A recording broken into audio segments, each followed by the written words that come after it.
इस खूबसूरत बज़्म नूर में मैं और आप हाजिर हैं। हज़रत मुफ्ती साहब ने इरशाद फरमाया, मैं यहाँ हाजिर हुआ, दुआ फरमाए अल्लाह इखलास की दौलत अता फरमाए।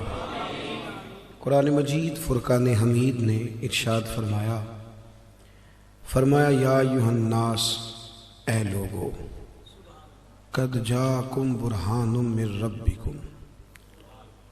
फरमाया मैंने अपने महबूब की सूरत में तुम्हारे पास अपने रब होने की दलील भेज दी है।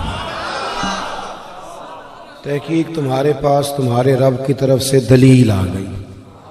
तमाम मुफस्सरीन ने लिखा कि यहाँ दलील से मुराद ज़ात मुस्तफ़ा है, ज़ात मुस्तफ़ा है।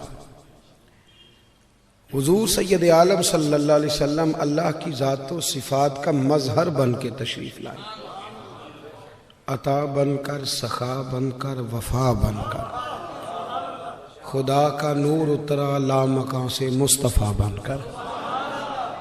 नबी करीम सल्लल्लाहु अलैहि वसल्लम की जब कोई अदाएँ देखता था ना, हुजूर की शफ़क़त देखता था, करम देखता था, महबूब करीम सैयद आलम सल्लल्लाहु अलैहि वसल्लम के अनवार व तजल्लियात को देखता था,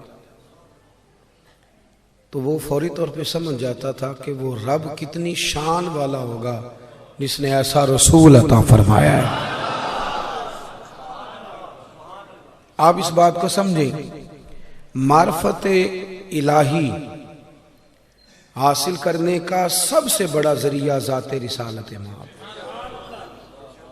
ज़ाते रिसालत माब। अगर आप हुजूर की सीरत को पढ़ेंगे, हुजूर के फजाइल को देखेंगे, बड़ी जिम्मेदारी से नाप तोल के बात कर रहा हूं, अहम बात कर रहा हूं। तो आदमी चाहता है मैं मार्फत इलाही हासिल करूं, मैं इस कायनात को समझूं, मैं बिखरे हुए ख्यालात को यकजा कर लूं, बहुत सारे जो कायनात में बंद उकदे हैं वो मेरे सामने खुलें, बहुत सारे मंतकी फलसफी वो सारे जो बहुत सारी जगहों पे गए और गुमराह हो गए, मैं उन गुमराहियों से बचूं।